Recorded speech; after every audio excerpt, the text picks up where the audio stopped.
y vamos a pedirle que Él nos dirija. ¿Ok? Entonces vamos a orar a nuestro Señor. Padre que estás en el cielo, te damos muchas gracias porque tú eres bueno, porque tu palabra es verdad, porque tú eres fiel a ella y porque nunca, Señor, nunca has dejado en ella algo para que nos confunda. Ella nunca nos guiará al error, pues ella misma es verdad, Señor. Gracias por darnos tu palabra y gracias por tener este grupo de hermanos ahora mismo en este lugar para capacitarse, para aprender más de ti, Señor. Oramos que los que ya están por la segunda capacitación, en la segunda sesión, puedan seguir, Señor, adelante hasta culminar, hasta que puedan terminar esta capacitación completamente. Y para los que están ingresando, Señor, por favor, anímales a que sigan adelante también, que no, a pesar de que van, tal vez unas cosas no las han visto, pero que puedan saber que lo que viene siempre será útil para el ministerio. Gracias, Señor, por darnos el privilegio de poder dirigirnos a nuestros hermanos. Por favor, abre el entendimiento, ayúdanos con tu palabra, que tu Espíritu Santo, por favor, nos ilumine, nos guíe y que nos enseñe tu palabra. En el nombre de Jesús, amén. Amén. Muy bien, hermanos. Nos quedamos la semana anterior en el tercer elemento de estos principios bíblicos de liderazgo, ¿no? Y lo que estábamos viendo era que estamos tratando ya más que nada la parte más, de una forma más personal con los principios bíblicos. Ya no estamos solamente hablando de cosas que son como exteriores o externas a nosotros, sino que ahora son más internas. Por ejemplo, en una visión elevada de Dios, que fue el primer punto que vimos la semana pasada, no vimos que esa visión elevada de Dios llegará solamente cuando reconozcamos nuestra necesidad de temerle a Dios. Y yo espero que cada uno de nosotros esté tomando nota y procurando llevar a la práctica cada una de estas cosas, puesto que esto, hermanos, es lo que realmente hace que un ministerio tenga éxito. Reconocer quién es Dios y temerle, reconocer que necesitamos tomarlo en serio, reconocer que necesitamos tener más cercanía con Él, reconocer que necesitamos tratar con nuestro pecado delante de Dios, hermanos. Es increíble cómo hay tantos hombres y mujeres, líderes, siervos de Dios hasta cierto punto que viven en pecado, hermano, y ellos esperan ver la gloria de Dios. Y quiero decirle algo, mientras una persona esté en pecado, difícilmente verá la gloria de Dios. Entonces yo creo que esto es algo que nosotros debemos tener bien presente, ¿no? Si queremos ver la gloria de Dios, pues tenemos que tener una visión elevada de Dios, y esto lo lograremos a través de 4 elementos. Como le digo, esto ya es más íntimo, más personal, más confrontativo de alguna manera, porque ya es algo que tenemos que tomar para nosotros, ¿no? No es tanto para que el ministerio crezca, para que el ministerio sea esto o aquello, no, sino es más personal, tiene que ver ya más con cada uno de nosotros. Así es que vamos a continuar. También vimos la autoridad absoluta de las Escrituras y dijimos que en ese aspecto tenemos que reconocer su autoridad, tenemos que reconocer la importancia de memorizarla, hermanos. Esta es una carencia muy grande en la iglesia moderna, el hecho de que los creyentes no conocen la Escritura, ellos no saben la Escritura. Y esto es increíble, hermano, porque hay gente que yo conozco muchos que tienen de práctica leer día con día el proverbio del día. Bueno, ellos le llaman el proverbio del día, la verdad es que es un proverbio.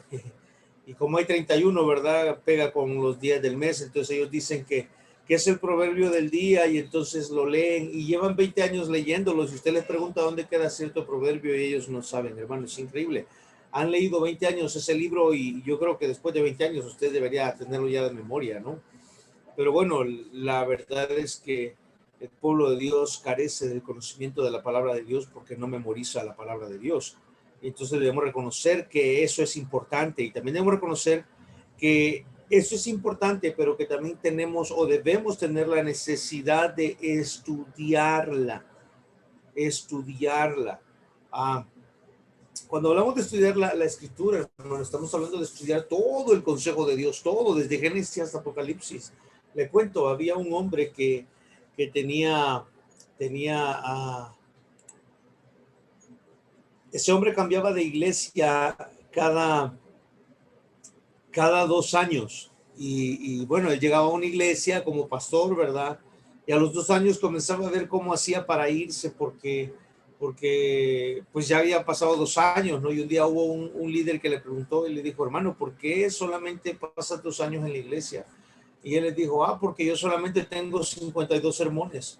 Y en 2 años predico los 52 sermones. Y bueno, una vez que termino mis 52 sermones, yo me tengo que ir de la iglesia porque ya no tengo más que predicar.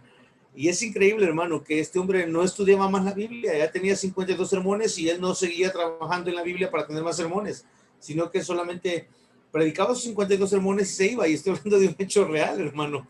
Es increíble esto. Era un predicador, era un pastor. Ahora, no olvide esto, el apóstol Pablo dice allá en Hechos capítulo 20, versículo 27, que él enseñó todo el consejo de Dios a los hermanos de Éfeso. Note eso, todo el consejo de Dios. No enseñó solo 52 sermones, ni enseñó solamente 2 capítulos, enseñó todo el consejo de Dios, es decir, las partes que me gustan, las que no me gustan, las partes que me alientan, las partes que me exhortan, las partes que me corrigen, las partes que me disciplinan, las partes que señalan mi pecado, todo el consejo, hermano. Y eso es algo que nosotros los líderes y la iglesia del Señor debe tener como práctica de vida, estudiar la escritura, deleitarse en ella, meditarlas, hermanos. Eso es parte de nuestro crecimiento, eso es parte de nuestra vida prácticamente, ¿no? Eso debe ser práctica de nuestra vida, parte de nuestra vida. Y bueno, al final el tercer punto que veíamos era la sana doctrina, y aprendimos que la sana doctrina son esa práctica de las enseñanzas de la palabra de Dios. Oiga esto, son la práctica de las enseñanzas, no son las enseñanzas en sí, sino el llevar esas enseñanzas a la práctica. Sana doctrina es practicar eso que la Biblia dice, ¿no? Porque usted puede tener sano conocimiento, usted conoce mucho, sana comprensión de las cosas que están escritas, pero sana doctrina es la práctica de esas enseñanzas de la palabra de Dios. La sana doctrina son esas verdades a las que podemos aferrarnos en medio de las pruebas, hermano. Son esas verdades que la Biblia dice y que traen aliento a nuestras vidas y que traen fe y que traen confianza y que traen certeza de que las cosas serán así como Dios dice. Y bueno, eso nos conforta, eso nos alienta, ¿no? Sana doctrina son las enseñanzas que debemos compartir con los demás, hermanos. Son las enseñanzas que debemos compartir con los demás. Recuerdo una historia de un hombre que una vez iba a predicar, hermano. Lo invitaron así, lo agarraron de improviso, ¿no? Y le dijeron, hermano, ¿puedes compartir unas palabras de aliento para el equipo de fútbol? Allá en Estados Unidos, un equipo de fútbol americano. Y el hermano dice, hermano, pero no me habían dicho nada de esto. Y le dice, hermano, pues ya que estás aquí, pues haznos el privilegio, ¿no? Y el hermano dice, ok, está bien, yo voy. Y llegó a los vestidores donde estaban el equipo de fútbol y llegó y les dijo, me encanta verlos aquí, me encanta ver todo su equipo, me encanta ver todas sus sombreras, las pecheras y todas las pierneras, todo lo que se pone, todo el equipo que se ponen los jugadores de fútbol americano. Y él les dice, oiga, le dice, así como esto sucede, note cómo comenzó él hablando del equipo de fútbol, de todo el equipo que ellos utilizan. Y él les dijo, así como ustedes se van a salir a enfrentar a su enemigo, pero si ustedes no llevan el equipo correcto, ustedes van a ser hechos pedazos, dice. De la misma manera, el Señor nos dice que nosotros debemos equiparnos para la batalla que nos espera con el enemigo. Y comenzó a hablarles de Efesios capítulo 6, hermanos, es increíble cómo este hombre tomó un momento de la vida, un momento específico, y ese mismo momento lo traspasó y lo llevó a la Biblia y llevó a esta gente a la Biblia y hermano, eso es parte de la sana doctrina, eso es parte de las enseñanzas que compartimos con los demás, esa sana doctrina de cómo Dios está obrando y obra en el mundo, ¿no? Y cómo Dios salva pecadores. Entonces, estábamos viendo eso, vimos hasta estos tres elementos el día lunes. Por cierto, hermanos, quiero decirles algo. No le había comunicado a mi hermano Carlitos tampoco. Me disculpo por eso, pero no lo recordaba. El próximo viernes, hermanos, quiero pedirles permiso a todos para que falte yo a clases, porque me han invitado a compartir la palabra del Señor a una iglesia en una vigilia, y entonces voy a estar bastante ocupadito con eso, ¿verdad? No quisiera salir corriendo de aquí y tampoco llegar tarde a la iglesia donde me toca predicar. Entonces les voy a pedir que vayamos desde este lunes. Hoy cerramos la clase y volvemos a conectarnos el próximo lunes. Así es que ya lo saben, ¿verdad? Bien, vamos a continuar aquí. Santidad personal, ese era el número 4, santidad personal.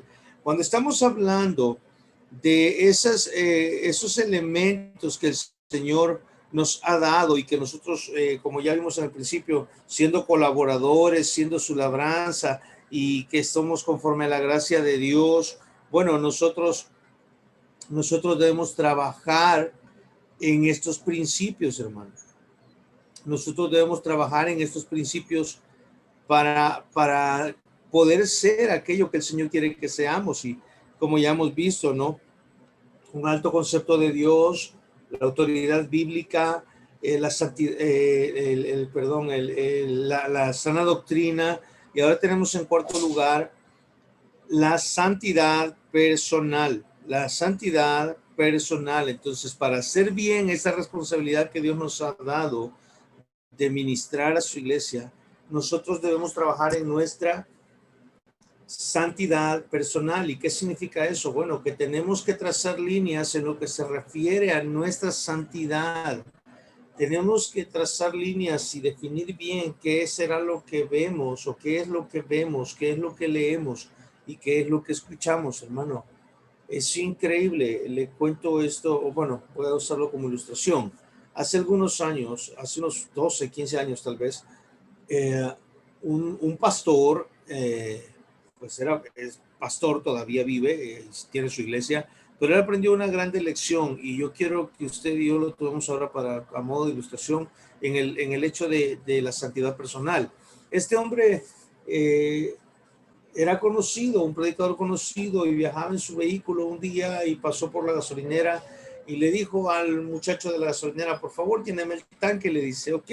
En lo que el hombre bajó el vidrio y el muchacho se acercó para ver cuánto necesitaba de combustible, el muchacho alcanzó a escuchar que dentro del automóvil sonaba la música de una agrupación llamada Maná, y yo creo que todos ustedes lo han de conocer. Yo recuerdo ese grupo, lo escuché cuando era muy pequeño, muy muchacho todavía, pero yo creo que todavía existe por ahí. El asunto es que este pastor lo iba escuchando en su carro, y hermanos, si usted me pregunta: mi pastor, ¿es pecado escuchar música de esa? Hermanos, yo creo que eso tiene que ver con nuestra santidad personal. Debemos trazar líneas correctas, debemos trazar líneas sobre lo que vamos a ver, lo que vamos a leer y lo que vamos a escuchar. Si lo que vamos a ver, lo que vamos a leer y lo que vamos a escuchar no trae santidad a nuestra vida, no nos está santificando y no procura, no prospera, no produce para nuestra santidad personal, entonces, hermano, no tiene ningún sentido que lo estemos escuchando. Si lo que queremos es agradar a Dios, entonces cada cosa que nosotros hacemos debemos procurar que agrade a Dios, ya sea esto lo más mínimo que usted se pueda imaginar. Terminando con la ilustración, este pastor iba escuchando a Maná. Si es pecado o no es pecado, no es el tema. Lo que estoy hablando es de que su santidad se vio puesta en evidencia. ¿Por qué? Porque el muchacho de la gasolinera lo reconoció porque era un predicador que salía en la televisión, le terminó de llenar el tanque y al final le dijo: que Dios le bendiga, pastor, le dijo, y le dijo el nombre. Se le quedó viendo aquel pastor así como: tú me conoces, le dice, yo lo veo en la televisión usted todos los días que usted predica, le dice. Oh, ya, le dice. Por cierto, pastor, le dice, Maná es la música que escuchamos los cristianos, le dijo. Hermano, increíble, increíble. Yo creo que eso, el pastor me contó esta historia a mí y me dice: hermano, ya entendí que yo no debo escuchar música de ese tipo. Y digo, esta es la experiencia de él, ese es el testimonio de él. Yo lo utilizo ahora como simple ejemplo, como simple ilustración, hermanos. Cuando hablamos de santidad personal, estamos hablando de eso. ¿Qué vamos a ver? ¿Qué vamos a leer? ¿Qué vamos a escuchar? Y no solo nosotros, esto aplica para nuestra familia, si somos líderes con hijos o padres que tenemos hijos y somos cabeza de una familia. Esto aplica para nuestros ministerios, esto aplica para mí mismo. Entonces, es algo con lo que debemos luchar y debemos definir qué es lo que vamos a hacer con eso. Note lo que dice 2 Corintios capítulo 7, versículo 1. Por tanto, amados, teniendo estas promesas, limpiémonos de toda inmundicia de la carne y del espíritu, perfeccionando la santidad en el temor de Dios. ¿Se da usted cuenta? Limpiémonos de toda inmundicia de la carne. Oh, hermano, es increíble. Increíble. Pablo le está hablando a los hermanos, a esta iglesia en particular, a los hermanos de Corinto. Les está hablando y les está diciendo, les está invitando a que ellos se limpien de toda inmundicia. Ahora, hermano, usted tal vez se va a preguntar ahora mismo, ¿por qué Pablo escribió esto? Y espero que se lo esté preguntando. ¿Por qué Pablo les dijo esto? Bueno, hermano, no olvide que la iglesia de Corinto, uno de sus grandes problemas, yo creo que lo vemos desde el capítulo 1 de la primera carta, es la cantidad de divisiones que ellos tenían en la iglesia. Y usted dirá, ¿por qué ellos tienen tanta división en la iglesia? ¿Por qué la iglesia de Corinto estaba tan dividida? ¿Por qué eran tantos grupos? ¿Por qué ellos mismos se creían parte de ciertos grupos? ¿Recuerda usted eso? ¿Se acuerda cuando ellos decían, yo soy de Apolo, yo soy de Cefa, yo soy de Pedro, yo soy de Pablo, ¿verdad? Yo soy de Pablo. Y alguno, ¿verdad?, que se creía espiritual dijo, yo soy de Cristo. Y hermano, es increíble. Esto no tiene que ver, y no es que unos se creían más espirituales que otros, sino más bien esto eran filosofías humanas a las que ellos se querían adherir.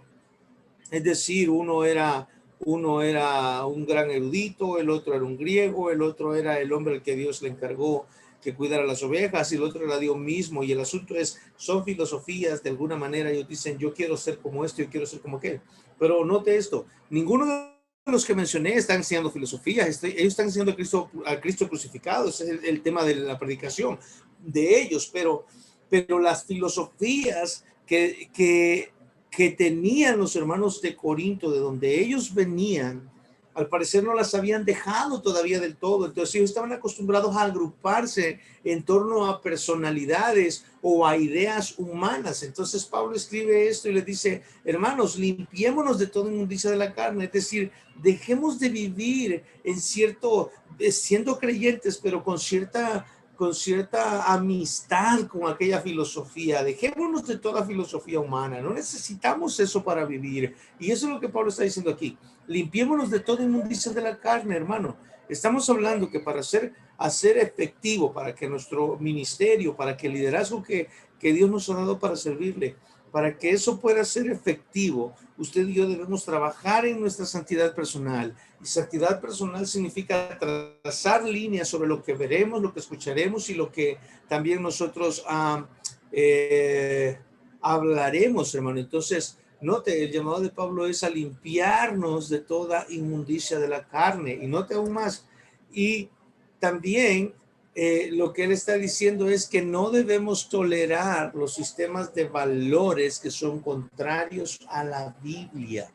Note eso, le explicaba, la filosofía humana que ellos tienen o que ellos tenían los corintios, de la cual habían sido rescatados, al parecer todavía estaba cuando ellos ya son creyentes. Le voy a poner un ejemplo. Voy a poner un ejemplo de esto. Creo que ya lo he hecho antes con ustedes. Usted sabe lo que es el horóscopo, ¿no? Bueno, ¿cuántos hay que no andan a gusto hasta que no han leído el horóscopo? Y Pablo, yo creo que nos estaría diciendo lo mismo, límpiense de toda inmundicia de la carne. O sea, el horóscopo no es nada, hermanos.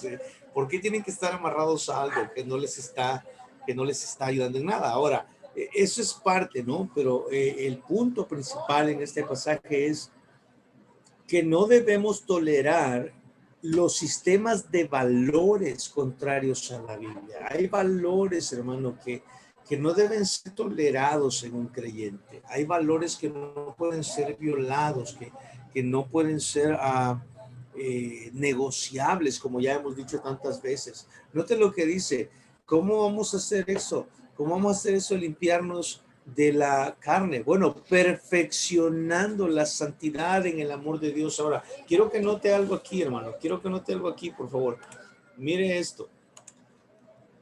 Perfeccionando. Yo sé que todos ustedes han estudiado un poco de gramática, y si no, pues lo invito a que estudie gramática con nosotros. Aquí está la palabra esta, ando. Esto lo que nos dice es que esto es un gerundio, un participio, un gerundio, ¿no? Y la idea es una idea verbal que nos comunica que esa acción de perfeccionar está constantemente haciéndose. Entonces lo que Pablo nos está diciendo es, hermanos, no deben dejar de hacer cada día, de perfeccionar cada día, de hacer las cosas que perfeccionan cada día la santidad. Es decir, no debemos rebajar nuestros principios a la altura del mundo. Cada día debemos estar luchando por mantenerlos en alto. Nuestros principios son lo más valioso que tenemos, hermano. Los principios bíblicos es lo mejor que nosotros tenemos y no podemos estarlos rebajando al nivel del mundo, hermano. Entonces Pablo dice, limpiémonos de toda inmundicia. ¿Cómo hacemos eso? Bueno, perfeccionando la santidad. ¿Y cómo se perfecciona? Bajo el temor de Dios o en el temor de Dios, dentro del temor de Dios.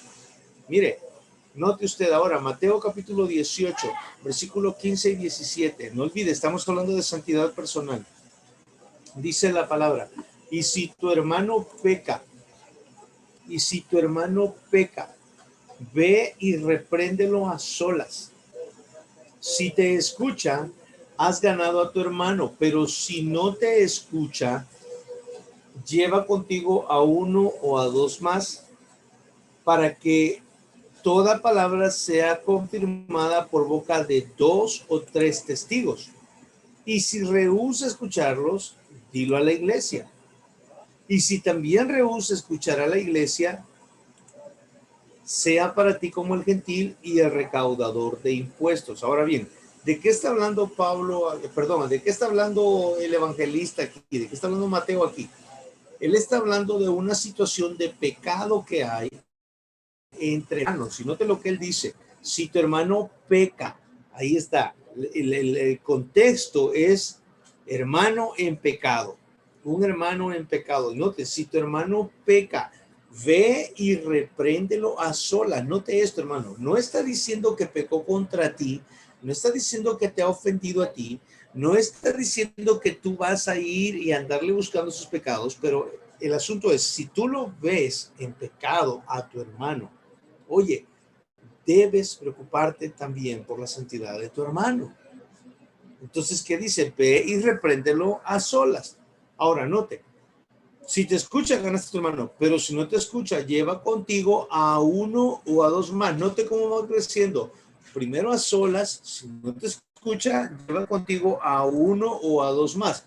Ahora, note qué más dice, Y si rehúsa escucharlos, dilo a la iglesia, que se entere toda la congregación. Ahora, mire qué más.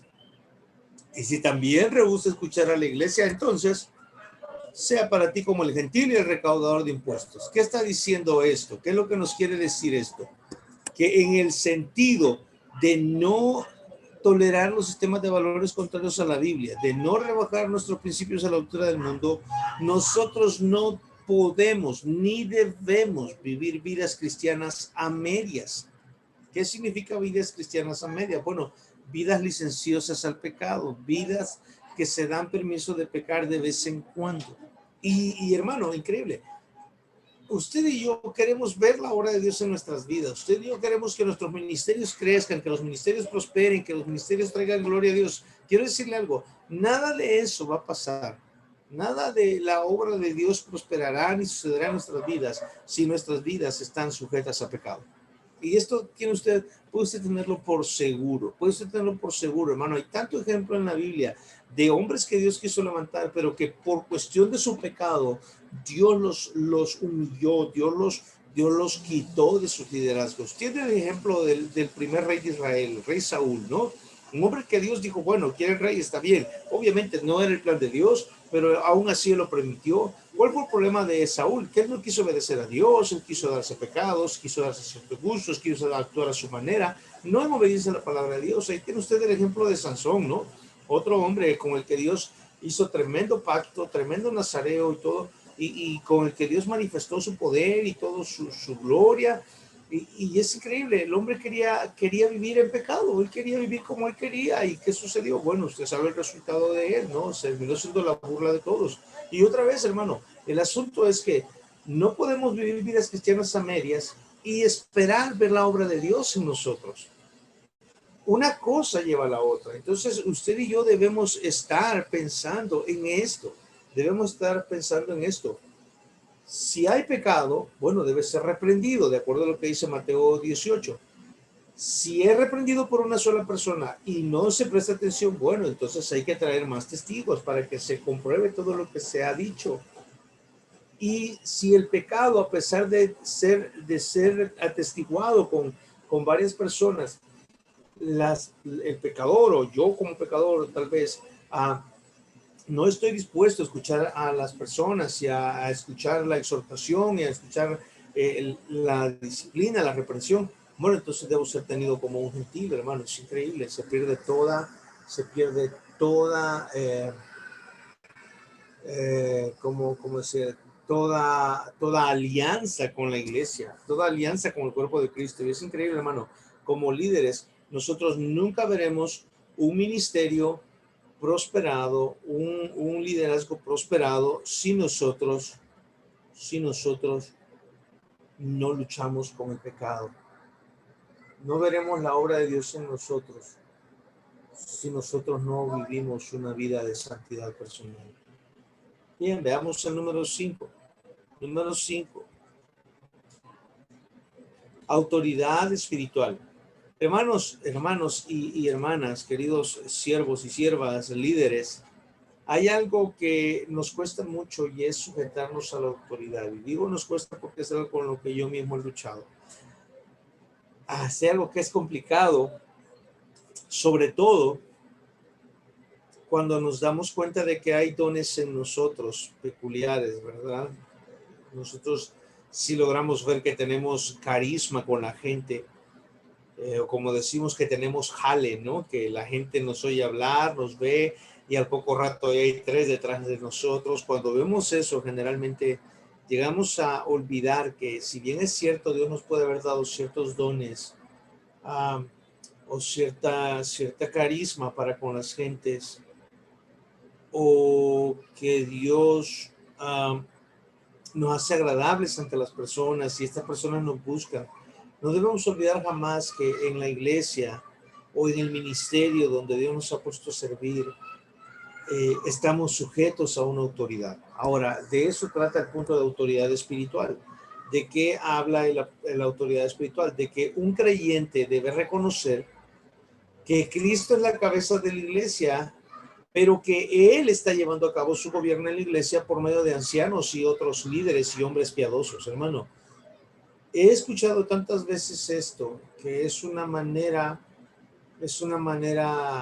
pecaminosa de hablar, y he escuchado gente que dice, solo Dios puede juzgarme porque solo Él conoce mi corazón.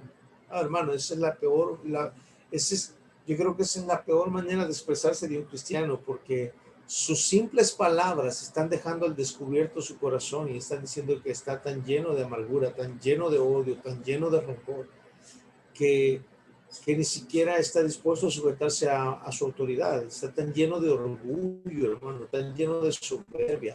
Entonces, usted y yo debemos saber que si queremos que nuestro liderazgo, que nuestro ministerio se desarrolle y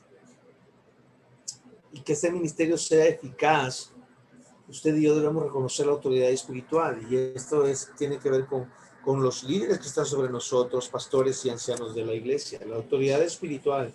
Quiero que vea esto. En Efesios capítulo 1:22 dice, y todo sometió bajo sus pies y a él lo dio por cabeza sobre todas las cosas a la iglesia. ¿Se da usted cuenta? Cristo es la cabeza, ese pronombre aquí, este pronombre que dice aquí, y a él está hablando de Cristo. Todo sometió bajo sus pies y a él lo dio por cabeza sobre todas las cosas a la iglesia. No, no lo dio para cabeza de todas las cosas, lo dio para cabeza de la iglesia. Entonces, Cristo es la cabeza de la iglesia. Ok, en eso estamos bien. Pero note más. En Hebreos 13, versículo 17 dice, obedecer a vuestros pastores. Note eso. Esto, hermano querido, esto es una forma verbal imperativa. ¿Y qué significa eso? Siendo que el autor de los Hebreos estaba inspirado por el Espíritu Santo cuando lo escribió y lo puso en ese modo verbal, lo que podemos decir es que el Espíritu Santo estaba dando un mandamiento, una orden, y la orden era obediencia. Y luego note, la obediencia ¿a quién va? A los pastores, a los pastores. Ahora, obviamente esa obediencia está sujeta a que el pastor esté obrando de acuerdo a la Biblia. Obviamente, hermanos, si su pastor no obra de acuerdo a la Biblia, si su pastor es un hombre de vida licenciosa al pecado, si su pastor es un hombre que ofende a Dios, bueno, hermano, váyase de esa iglesia, no tiene nada que hacer ahí, pero por favor no pelee con su pastor. El asunto es esto: si usted se queda, debe estar sujeto a él. Si usted sabe que hay pecado, bueno, hay que moverse, pero si usted dice, no, pastor, es que yo aquí en mi iglesia, entonces sujétese a él, porque eso es lo que dice la palabra de Dios, hermano. Y al final, pues sabemos que él dará cuenta, pero note, dice ahí, obedecer a vuestros pastores. ¿Por qué razón? Porque el pastor es el medio por el cual Jesús gobierna su iglesia. ¿Se da usted cuenta? No es por otra cosa más que por eso. El pastor es el medio por el que Jesús está gobernando a la iglesia. Entonces, usted y yo, a pesar de que seamos líderes con con muchos dones o con dones en particular que nos hacen ser sociables, que nos hacen ser amigables, que nos digan que somos carismáticos, que de pronto tengamos gente siguiéndonos atrás, no olvide jamás que parte de su ejemplo es mostrar que usted está sujeto a una autoridad. Y quiero explicarle esto un poquito rapidito. Voy a utilizar el libro de Filipenses para explicarle un poquito más de esto. Déjenme tener este pasaje de Efesios, que está en el capítulo 5, versículo 21 y adelante. Mire, le voy a leer rapidito. Y solo quiero que piensen en esto que le voy a decir. Mire lo que dice el texto. Sométanse unos a otros en el temor de Dios. Note, las casadas estén sujetas a sus propios maridos como el Señor. Porque el marido es cabeza de la mujer, así como Cristo es cabeza de la iglesia, la cual es su cuerpo y él es su Salvador. Así que como la iglesia está sujeta a Cristo, así también las casadas lo estén a su marido en todo. Note eso. Primero que dice es, las mujeres sujétense a su marido. Paciencia, hermana, no se vayan a poner ahorita, ¿qué pasó ahí? Okay. Cábense un momentito, vamos a ver. Ahora note el 25.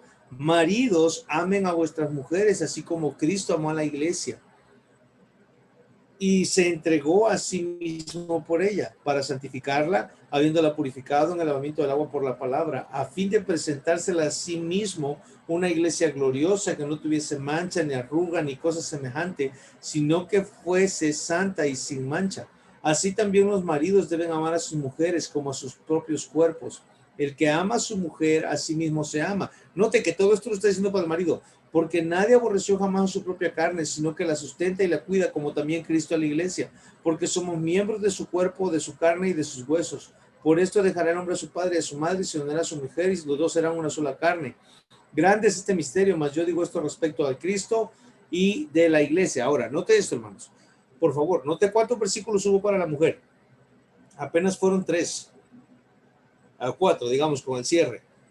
Pero para el hombre hubo desde el 25 y hasta el hasta el 32, hermano. Fueron 8 versículos. Ahora, es el doble de versículos. Ahora, piense esto. Yo sé que esto es un poquito, es otro tema en sí, pero quiero poner un ejemplo con esto. Dice a la mujer que se sujete. Y yo sé que esto es difícil. Es difícil. Y si usted me pregunta por qué es difícil que una mujer se sujete, es porque es parte de la maldición de Génesis capítulo 3. Y no voy a explicar esto ahorita, esto es un estudio completo aparte, pero tiene que ver con Génesis capítulo 3. Ahora,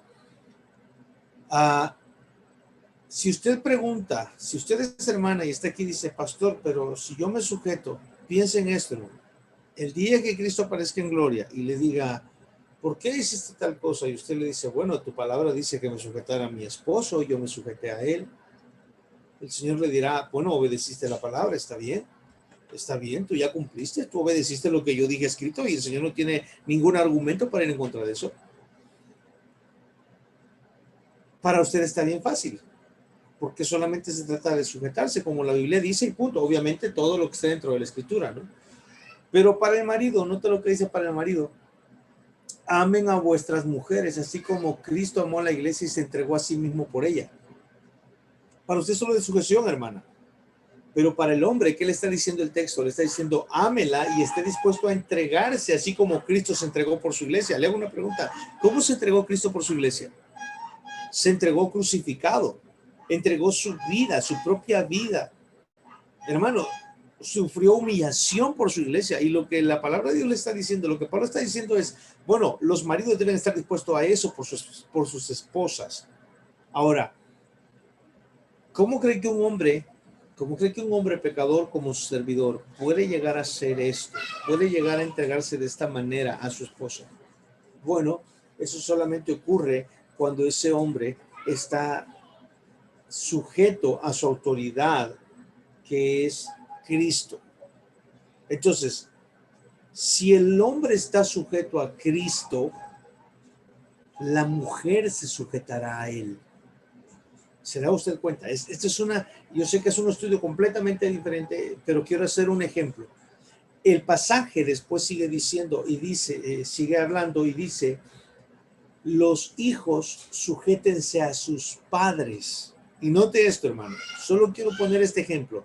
Si el hombre se sujeta a Cristo y se mantiene sujeto a Cristo, a la mujer no le costará sujetarse al marido y mantenerse sujeto al marido. ¿Y sabe qué, mamá? A los hijos no les costará mantenerse sujetos a una mamá que se mantiene sujeto al marido, porque el marido se mantiene sujeto a Cristo. Y todavía hay más, sigue hablando más el pasaje y dice, así también vosotros, esclavos, sed obedientes con vuestros amos. Note hasta dónde abarcó. Se pasó de la familia, comenzó con la relación matrimonial, pasó a la familia y ahora pasó hasta lo laboral. En aquella época había esclavos todavía. Ahora no hay esclavos, pero hay empleados. Es una figura muy similar. Entonces, ¿qué dice? Los amos traten con paciencia a sus esclavos y los esclavos obedezcan a sus amos. Y note, ¿por qué he querido poner este ejemplo un poco confuso tal vez ahora? ¿Por qué? Porque la idea aquí es una cadena, Si el hombre se mantiene sujeto a Cristo, haciendo lo que Cristo hizo por la iglesia, la mujer se mantendrá sujeta a él. Los hijos estarán sujetos a la mujer. Los empleados estarán sujetos a la familia que dirige. Hermano, es increíble. Ahora, le hago una pregunta. Rompa uno de esos 4 eslabones. ¿Y qué pasa con el resto? Todo se desbarajusta, todo se destraba, todo se acaba. Entonces, hermano, note usted que el mantenernos sujetos a la autoridad tiene una razón de por qué. Si usted es líder, y perdón que me fui a este ejemplo, pero creo que es uno de los ejemplos que más me gusta y de los ejemplos más claros que hay. Si usted es líder, pero no se quiere sujetar a sus ancianos o a sus pastores o a sus líderes que tiene sobre usted, será bien difícil que las personas que usted lidera se sujeten a usted. Usted será una de esas personas que constantemente está peleando con las personas que le siguen. Oiga, Cristo es la cabeza, debemos estar sujetos a él, pero también nos enseña Hebreos que debemos estar sujetos a nuestros pastores. ¿Y esto por qué? Porque el pastor es el medio por el cual Jesús gobierna la iglesia. Ahora, 1 Tesalonicenses 5, 12 y 13. Si tiene una Biblia por ahí, os rogamos, hermanos, que reconozcáis a los que trabajan entre vosotros y os presiden en el Señor y os amonestan, y que los tengáis en mucha estima y amor por causa de su obra. Dese cuenta de esto, hermano. Dese cuenta de esto, lo que dice la palabra de Dios. Os rogamos que reconozcáis a los que trabajan entre ustedes y os presiden en el Señor. Esta palabra presidir, esta palabra tiene que ver con autoridad, al que está sobre ti delante del Señor. A ese nosotros rogamos que ustedes lo reconozcan, y la palabra reconocer aquí tiene que ver con darles ese nombramiento, ese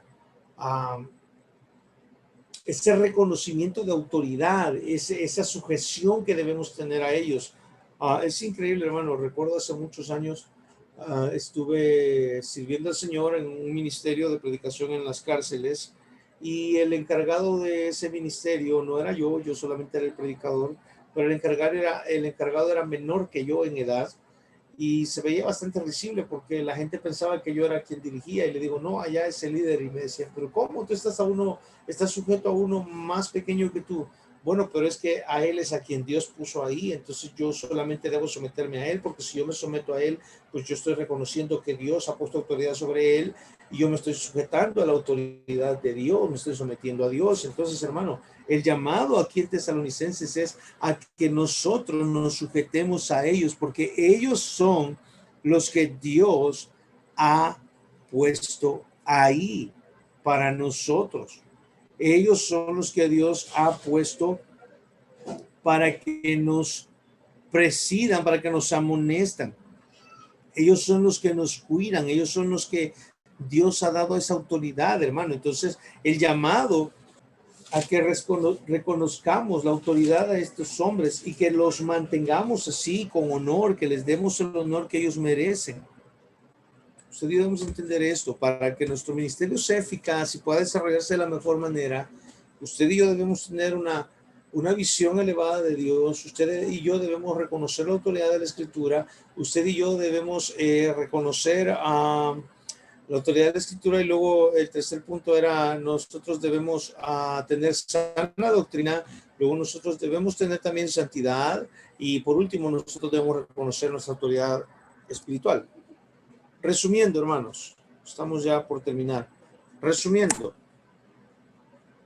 para que la iglesia sea eficaz como el cuerpo de Cristo, tiene que contar con la estructura correcta. Esa estructura está en base a líderes, a ministerios y líderes. Ahora, la estructura correcta necesita tener un liderazgo que tenga una visión elevada de Dios, que reconozca la autoridad de las Escrituras, que procure la santidad personal, que reconozca la autoridad espiritual y la sana doctrina, a que tenga la sana doctrina también. Entonces, voy a ir resumiendo, y para esto quiero ponerles un ejemplo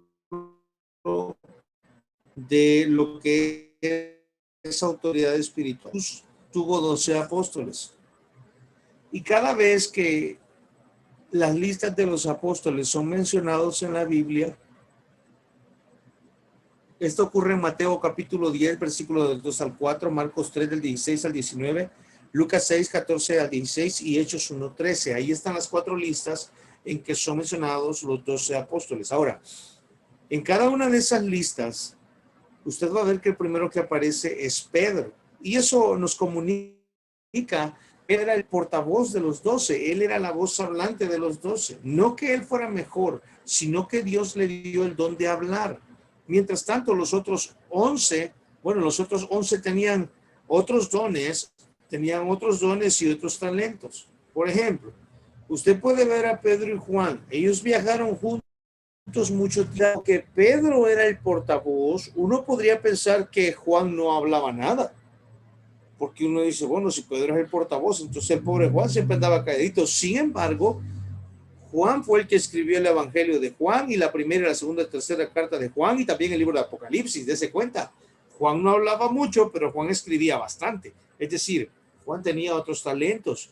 Entonces, usted debe reconocer que personas con ciertos talentos y ciertos dones de Dios, y Dios los pone en cierto lugar, entonces usted debe sujetarse a ellos. Eso no significa que son mejores que usted. Eso significa solamente que ellos tienen talentos diferentes para edificar la iglesia del Señor.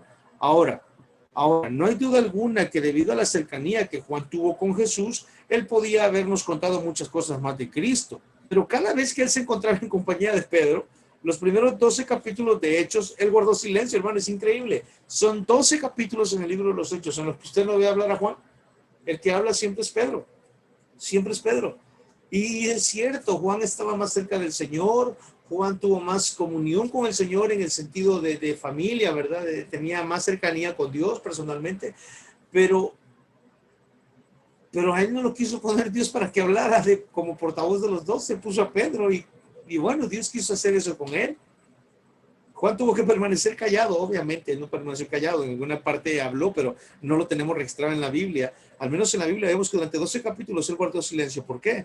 Porque Pedro tenía el don de hablar y Dios puso a Pedro para que hablara. Vea otro ejemplo. Bernabé fue un gran maestro, probablemente el mejor maestro de la iglesia primitiva. Pero cuando Bernabé viajaba junto a Pablo, aún los inconversos reconocían que era Pablo el principal orador. Increíble, hermano. Bernabé es uno de los mejores habladores, uno de los hombres más elocuentes que hay en la iglesia primitiva, pero cuando Pablo estaba, la gente se dirigía a Pablo. No le hacían caso a Bernabé. No le hacían caso a Bernabé. Ahora, entonces, lo que podemos ver con estos ejemplos es que hay variedad de dones, pero hay también igualdad espiritual entre todos los que sirven a Dios. Hermano, jamás se va a sentir menos que nadie, jamás se va a sentir más que nadie. Usted debe recordar esto. En cuanto al espiritual, todos somos lo mismo, porque todos fuimos bautizados por el mismo espíritu en el cuerpo de Cristo, dice Pablo a los Corintios, allá en el capítulo 12, versículo 12.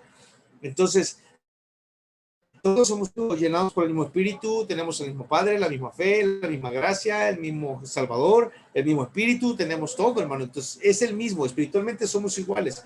Pero en relación a los dones, Dios pudo haberle dado unos dones a alguien y otros dones diferentes a otra persona y unos dones diferentes a mí. Entonces yo no debo pensar con eso que yo soy menos espiritual o que él es más espiritual o que él está sobre mí, yo soy sobre él. No, yo debo saber que solamente son la acción, la forma, la función de mis dones, lo que deben servir a Dios. Y si Dios puso a otros arriba, pues gloria al Señor. Y si Dios me pone a mí arriba, pues gloria al Señor. Lo que yo debo tener siempre claramente es que humildad es lo que precede la honra, y que a pesar de los dones que Dios me haya podido dar, yo solamente debo ponerlos al servicio de Dios y al servicio de la iglesia. Hermano, hay igualdad entre todos los que sirven a Dios. Por favor, nunca lo vaya a olvidar. Para que la iglesia sea eficaz,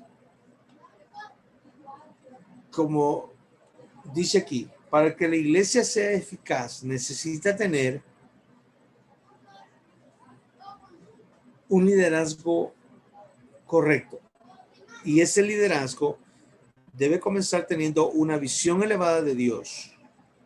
Y con esto lo que quiero decir es que el propósito de la iglesia y de aquellos que él dirige debe ser conocer a Dios.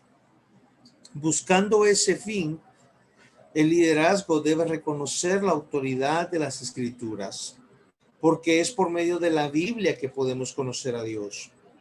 No hay otra manera. Un liderazgo debe tener un alto concepto de las Escrituras y un compromiso firme de enseñar la sana doctrina. Querido hermano, si usted es líder de un ministerio, predicador, pastor, alabanza, y usted no está aprendiendo la Escritura y no está enseñando la Escritura, hermano, usted está haciendo sus dones, están llevándose a cabo a medias. Entonces, hermano, yo creo que debe prestar atención a eso. Usted debe pedir a Dios que le ayude a reconocer su don y a ponerlo a su servicio. Entonces, debe usted enseñar la sana doctrina y a través de sus dones traer gloria al Señor. Los miembros de una iglesia también deben procurar la santidad personal, no solamente el liderazgo, sino también los miembros Y lo maravilloso de esto es que los que podemos capacitar y los que podemos dar el ejemplo de cómo esto se hace, somos los líderes. Los líderes. Entonces no olvide, los miembros de la iglesia deben procurar la santidad personal. Y si nosotros estamos dando el ejemplo, pues obviamente que será más fácil para ellos. Y también deben sujetar sus almas al cuidado de aquellos que el Señor ha puesto sobre ellos como autoridades espirituales. De la misma manera que nosotros, debemos sujetarnos a las autoridades que Dios ha puesto en su iglesia. Así es que, mis queridos hermanos, este es el cierre de la primera sesión de esta capacitación. Y bueno, como ya les dije, próximo viernes les pido su permiso, ¿verdad?, para que yo vaya a predicar, pero nos veremos el próximo lunes, si Dios nos da vida. Así es que mientras tanto, hermanos, que Dios les bendiga. Un fuerte abrazo a todos. Queda con ustedes nuestro hermano Carlitos Gómez.